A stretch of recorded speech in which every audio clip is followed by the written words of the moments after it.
भोपाल से प्रस्तुत हैं प्रादेशिक समाचार। नमस्कार, समाचारों के साथ मैं जितेंद्र रघुवंशी।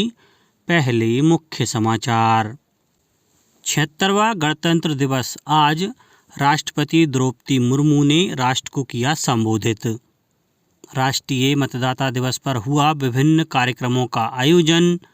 भोपाल में आज से लोक रंग में दिखेंगे परंपरा, कला और संस्कृति के रंग।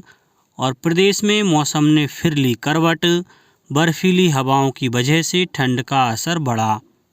अब समाचार विस्तार से। 76वां गणतंत्र दिवस आज समारोह पूर्वक मनाया जाएगा। समारोह में सांस्कृतिक विविधता और सैन्य शक्ति का प्रदर्शन किया जाएगा। वहीं संविधान की 75वीं वर्षगांठ और जन भागीदारी की झांकी भी प्रस्तुत की जाएगी। परेड में 300 कलाकार देश के विभिन्न हिस्सों के वाद्य यंत्रों के साथ सारे जहां से अच्छा की प्रस्तुति देंगे। विभिन्न राज्यों और केंद्र सरकार की 31 झांकियों का मुख्य विषय होगा स्वर्णिम भारत, विरासत और विकास। इंडोनेशिया के राष्ट्रपति प्रबोवो सुबियांतो गणतंत्र दिवस समारोह में मुख्य अतिथि होंगे। 76वें गणतंत्र दिवस की पूर्व संध्या पर राष्ट्रपति द्रौपदी मुर्मू ने राष्ट्र के नाम संबोधन दिया। अपनी स्पीच की शुरुआत उन्होंने देश को बधाई देकर की। उन्होंने कहा कि हमारा संविधान एक जीवंत दस्तावेज है जो हमारी सामाजिक अस्मिता का मूल आधार है। किसी राष्ट्र के इतिहास में 75 साल का इतिहास पलक झपकने जैसा होता है। भारत के बारे में ऐसा नहीं कहा जा सकता। इस कालखंड में भारत की चेतना जागी। इस ऐतिहासिक अवसर पर आप सबको संबोधित करते हुए मुझे बहुत खुशी हो रही है। द्रौपदी मुर्मू देश की 15वीं राष्ट्रपति हैं। वे इस सर्वोच्च संवैधानिक पद पर पहुंचने वाली देश की पहली आदिवासी और दूसरी महिला राष्ट्रपति हैं। 64 साल की मुर्मू ने साल 2022 में देश में सबसे कम उम्र में राष्ट्रपति बनने का रिकॉर्ड भी बनाया। राष्ट्रपति ने कहा कि आज हमें उन वीरों को याद करना चाहिए जिन्होंने देश को आज़ाद कराने के लिए अपने प्राणों की आहुति दी। कुछ के नाम प्रसिद्ध हुए तो कुछ को हाल ही में पहचान मिली। राष्ट्रपति ने कहा कि हमारे किसान भाई बहनों ने कड़ी मेहनत की है और हमारे देश को अनाज उत्पादन में आत्मनिर्भर बनाया है। हमारे मजदूर भाई बहनों ने अथक परिश्रम करके हमारे इंफ्रास्ट्रक्चर और मैन्युफैक्चरिंग सेक्टर की काया पलट कर दी है। राष्ट्रपति मुर्मू ने कहा कि सरकार ने जन कल्याण को नई परिभाषा दी है, जिसके तहत आवास और पेयजल जैसी बुनियादी ज़रूरतों को अधिकार माना गया है। वंचित वर्गों के लिए विशेष रूप से अनुसूचित जातियों, अनुसूचित जनजातियों तथा अन्य पिछड़े वर्गों की मदद करने के सभी प्रयास किए जा रहे हैं। राष्ट्रपति ने कहा कि वर्ष 1947 में हमने स्वाधीनता प्राप्त कर ली थी, लेकिन कॉलोनियल मेंटेलिटी का कुछ हिस्सा लंबे समय तक लोगों के मन में रहा। हाल के दौर में उस मानसिकता को बदलने की ठोस कोशिश हमें दिखाई दे रही है। राष्ट्रपति ने कहा कि गुजरात के वडनगर में देश के पहले आर्कियोलॉजिकल एक्सपेरिमेंटल म्यूजियम का काम पूरा होने वाला है। यह म्यूजियम एक आर्कियोलॉजिकल साइट से जुड़ा हुआ है। इस जगह पर इंसानों की बस्ती होने के लगभग 800 वर्ष ईसा पूर्व के साक्ष्य मिलते हैं।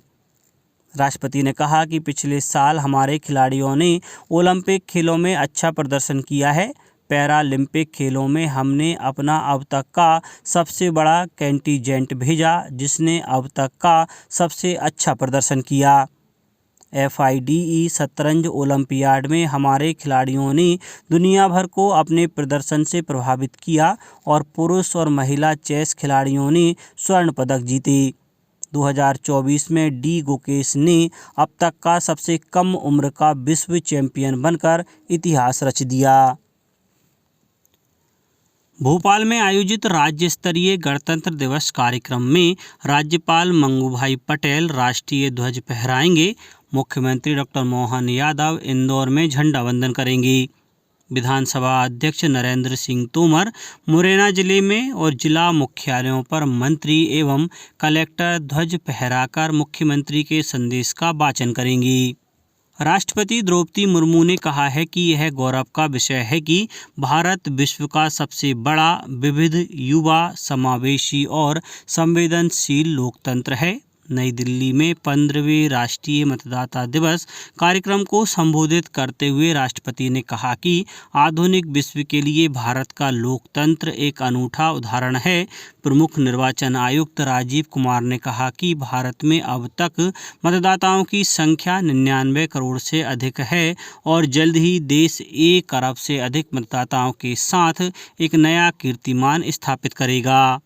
राष्ट्रीय मतदाता दिवस का इस वर्ष का विषय है वोट जैसा कुछ नहीं, वोट जरूर डालेंगे हम। राष्ट्रीय कार्यक्रमों में जन भागीदारी बढ़ाने के सरकार के प्रयासों के अंतर्गत नई दिल्ली में कर्तव्य पथ पर 76वां गणतंत्र दिवस परेड देखने के लिए लगभग 10,000 विशेष अतिथियों को आमंत्रित किया गया है। झाबुआ जिले की आंगनबाड़ी कार्यकर्ता बेनी गहलोर को भी परेड के लिए आमंत्रित किया गया है। इसके लिए उन्होंने आभार जताया है। मैं नई दिल्ली में आयोजित 26 जनवरी रविवार को गणतंत्र दिवस के समारोह में विशेष अतिथि के रूप में मुझे और मेरी सहयोगी के रूप में लछुड़ी दीदी को हमारे आंगनवाड़ी क्षेत्र में उत्कृष्ट कार्य करने पर बुलाया गया है। हम दोनों को इस गणतंत्र दिवस के समारोह पहुंचकर बहुत ही अच्छा लग रहा है। हम राष्ट्रपति और प्रधानमंत्री माननीय नरेंद्र मोदी जी के हमेशा आभारी रहेंगे। भोपाल के रविंद्र भवन परिसर में आज से 30 जनवरी तक लोक रंग का आयोजन किया जाएगा। इस अवसर पर मुख्य अतिथि राज्यपाल मंगू भाई पटेल होंगे। समारोह पारंपरिक नृत्य, गायन, वादन, शिल्प और व्यंजन मेला केंद्रित होगा। समारोह में करीब 300 से अधिक शास्त्रीय, लोक और जनजातीय पारंपरिक वाद्य यंत्रों को प्रदर्शित करती बहुवर्णीय वाद्य प्रदर्शनी का भी संयोजन किया जा रहा है। अब बात मौसम की। उत्तर से आ रही बर्फीली हवाओं की वजह से प्रदेश में फिर से ठंड बढ़ गई है। मौसम केंद्र भोपाल के वरिष्ठ मौसम वैज्ञानिक वेद प्रताप सिंह ने बताया कि आने वाले दिनों में ठंड और बढ़ने की संभावना है। वैज्ञानिक डी मौसम केंद्र भोपाल, जैसे कि पिछले 24 से 48 घंटों के दौरान ये बताया गया था कि प्रदेश में दक्षिण पूर्वी हवाएं चल रही थी, जिसके कारण न्यूनतम और अधिकतम दोनों तापमान बढ़े हुए थे। लेकिन पिछले 24 घंटों के दौरान उत्तरी हवाएं पुनः सक्रिय हुई हैं और जैसा कि आप सैटेलाइट इमेजरी में देख सकते हैं, जो सब ट्रॉपिकल वेस्टर्ली जेट है वो काफी ज्यादा सक्रिय है, खासकर राजस्थान, पश्चिम उत्तर प्रदेश, पश्चिम उत्तर मध्य प्रदेश और उत्तरी गुजरात के आसपास, जिनकी स्पीड लगभग 200 से 300 किलोमीटर प्रति घंटा समुद्र तल से 12 से 13 किलोमीटर ऊंचाई पर है। और इसी की वजह से तापमानों में फिर से एक बार गिरावट दर्ज की गई है और कम से कम 2 से 3 डिग्री की गिरावट प्रदेश के अलग अलग शहरों में यह भी सिचुएशन है। तापमान एक बार बढ़ेंगे। 29 जनवरी से एक नया पश्चिमी विक्षोभ सक्रिय हो रहा है और उसके चलते हुए जो फरवरी की शुरुआत है, माने 1 से 4 फरवरी के आसपास प्रदेश के पूर्वी और दक्षिणी हिस्से में हल्की बूंदाबांदी या बारिश की संभावना देखी जा सकती है। अब कुछ समाचार संक्षेप में। नीमच में लोकतंत्र का उत्सव भारत पर्व का आयोजन किया जाएगा। पन्ना जिले के सिमरिया तहसीलदार को विभागीय कार्यों में लापरवाही बरतने पर निलंबित करने की कार्यवाही की है। छतरपुर कलेक्टर ने 26 जनवरी गणतंत्र दिवस को शुष्क दिवस घोषित किया है। मतदाताओं को जागरूक करने एवं प्रजातंत्र में भागीदारी सुनिश्चित करने के लिए देवास जिले के सभी मतदान केंद्रों पर राष्ट्रीय मतदाता दिवस का आयोजन किया गया। बैतूल जिले की बेटियां 26 जनवरी को दिल्ली के राजपथ पर कार्यक्रम जयति जय मम भारतम में मध्य प्रदेश का पारंपरिक बधाई नृत्य प्रस्तुत करेंगी। और खंडवा जिले में 26 जनवरी के पूर्व शहर के संवेदनशील इलाकों में सुरक्षा की दृष्टि से डॉग स्क्वाड द्वारा एंटी सेबोटॉज चेकिंग की गई। अंत में मुख्य समाचार एक बार फिर। 76वां गणतंत्र दिवस आज राष्ट्रपति द्रौपदी मुर्मू ने राष्ट्र को किया संबोधित। राष्ट्रीय मतदाता दिवस पर हुआ विभिन्न कार्यक्रमों का आयोजन। भोपाल में आज से लोक रंग में दिखेंगे परंपरा, कला और संस्कृति के रंग। और प्रदेश में मौसम ने फिर ली करवट। बर्फीली हवाओं की वजह से ठंड का असर बढ़ा। आज के इस बुलेटिन में बस इतना ही। नमस्कार।